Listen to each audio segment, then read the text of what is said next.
Inilah kisah tentang negara Malaysia yang memiliki nama bahasa kebangsaan, yaitu Bahasa Melayu. Bahasa Melayu Malaysia memang selalu menjadi konflik di negara Malaysia, dalam penggunaan bahasa Melayu Malaysia, juga untuk para penuturnya yang selalu kesulitan menggunakan bahasa Melayu yang baik dan benar.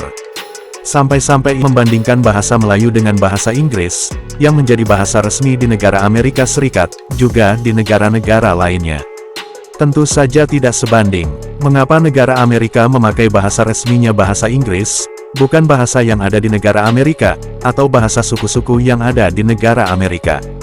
Karena Amerika dijajah oleh Inggris, juga tidak ada yang lebih baik dari bahasa Inggris, pada saat itu. Itulah negara yang cerdas, dalam memilih penggunaan bahasa yang lebih baik. Negara Amerika tidak memaksakan untuk bahasa resminya dari salah satu suku yang ada di negara Amerika, untuk menjadi bahasa resminya. Karena, bahasa Inggris sudah sangat modern, sudah menjadi bahasa ilmu dan sebagainya. Lalu apakah bahasa Melayu Malaysia sudah seperti itu? Bahasa Melayu Malaysia masih kuno atau belum modern? Bahkan bahasa Melayu Malaysia masih saja mengekor dengan bahasa Inggris.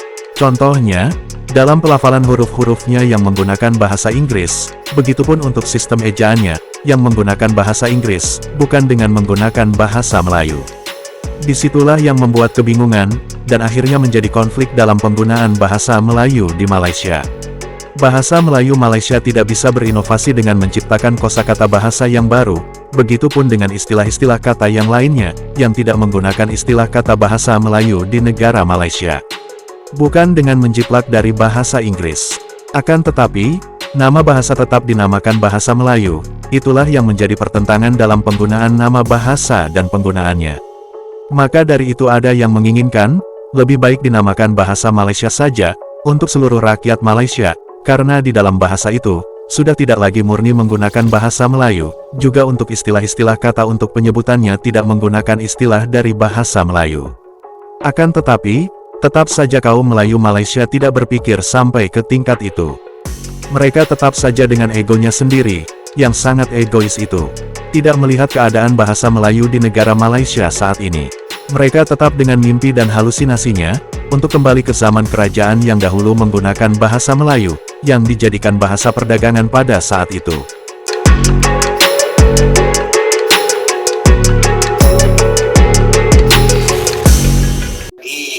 Agak lama lah, biasanya saya 2-3 hari saja.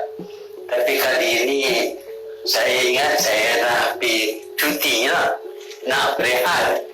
Tapi permintaan nak berjumpa ni begitu banyak. Satu hari saya dari pagi sampai malam saya jumpa dengan macam-macam orang.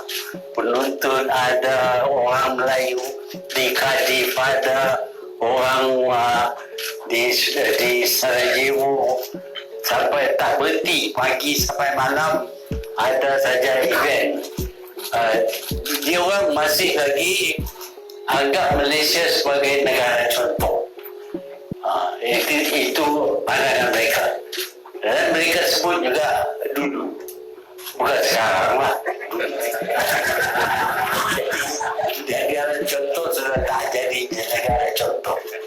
Tapi mereka amat meminati berkenaan dengan perkembangan di Malaysia ini. Mereka rasa menyatakan bahawa mereka tak kenal Perdana Menteri selain daripada saya. Masih lagi anggap saya sebagai Perdana Menteri. Itu bagi mereka negara contoh. Jadi kita boleh berbangga, kita boleh jadi negara contoh. Malamnya mereka sendiri berkata bukan sekarang. Sekarang bukan negara contoh lagi. Negara kleptokrasi. Macam mana nak jadi contoh? Kita bincang banyak perkara. Di masa yang sama saya juga ada dapat kesempatan untuk memikir berkenaan dengan masalah-masalah kita. Saya hairan, di negara kita, kita tak boleh bercakap berkenaan dengan bangsa kita. Oh, itu rasis. Orang Melayu rasis kalau bercakap bahasa Melayu. Ada orang yang cadang supaya Malaysia ini tukar daripada tanah Melayu jadi multiracial country. Orang yang datang daripada negara lain nak tukar negara kita punya nama dan pemilihnya, dan tak nak iktiraf orang Melayu sebagai pengasas, penduduk, pembangun negara yang kita kenali sebagai tanah Melayu, yang kemudiannya diberi nama lain, Malaysia, Malay Union. Semua ini percubaan dibuat untuk tukar nama. Yang pertama yang dicuba nak tukar nama tanah Melayu ini ialah British.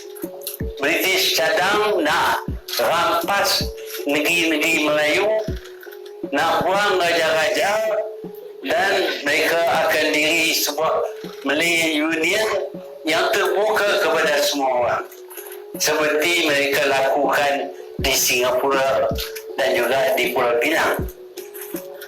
Siapa saja boleh masuk dulu, dan apa yang berlaku ialah orang Melayu diketepikan, tak ada tempat, dan orang lain yang dapat nikmat daripada cadangan British untuk Malay Union. Sebab itu orang Melayu bangun dan menolak Malay Union. Tetapi setelah menolak Malay Union, kita dapat kemerdekaan, kita bentuk Malaysia pula. Dalam Malaysia ini, Perdana Menteri Singapura mencadangkan supaya kita ada Malaysia. Orang Melayu tak ada dah. Dah ada Malaysia. Dan kita bernasib baik dalam pilihan raya tahun 64, cadangan Kuan Yew itu ditolak. Cuma seorang saja yang menang. Yang lain semua kalah. Itu kita berjaya tolak satu lagi percubaan untuk menjadikan tanah Melayu ini sebagai negara berbilang kaum, bukan lagi milik orang Melayu, akan ada hak sama rata. Tetapi sekarang ini kita jumpa pula sekali lagi percubaan untuk menjadikan Malaysia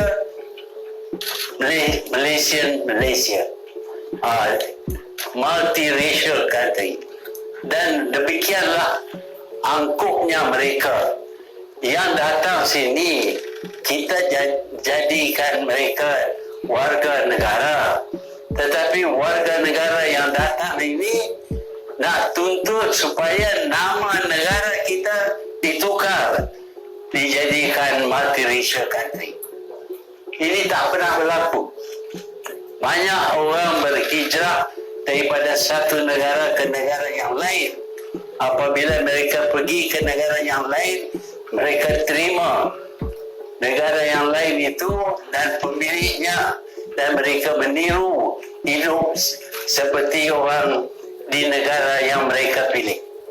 Tetapi kali ini kita dapati orang yang datang sini, datang ke Tanah Melayu, kita sebagai tuan rumah, kita bagi hak kepada mereka, dan kita sekarang ini disuruh tukar nama negara kita.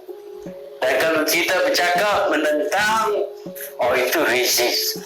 Kalau bercakap pasal Melayu, orang Melayu racist. Tak boleh cakap. Tak pernah terjadi. Kalau kita fikir tengok Amerika. Amerika ni ditubuh oleh orang keturunan British. Daripada British. Mereka lah yang mendirikan Amerika. Dan selepas itu banyak orang daripada negara lain datang dan jadi warga negara di Amerika. Tetapi mereka terima bahasa Inggeris sebagai bahasa nasional mereka, dan budaya Inggeris digunakan sebagai budaya negara. Bahkan mereka sanggup berperang, sanggup mati mempertahankan Amerika. Tak pernah mereka minta supaya nama Amerika itu ditukar supaya dijadikan negara multiracial. Eisenhower keturunan orang Jerman berperang lawan dengan Jerman sendiri, negara Jerman. Demikianlah kuatnya pegangan mereka kepada negara yang terima mereka. Tapi di Malaysia ini lain. Orang yang datang sini sebagai pemasartin yang baru, mereka nak suruh kita tukar nama negara kita. Dah 2 kali dah kita tolak. Melayu Union sekali, Malaysia Ikuan sekali. Jadi bukan saja nak suruh tukar nama, nak bercakap bahasa Melayu pun tak boleh. Begitulah polemik tentang bahasa kebangsaan yang ada di negara Malaysia, yang sulit mendapatkan jati diri identitas sebuah negara, melalui bahasa kebangsaannya.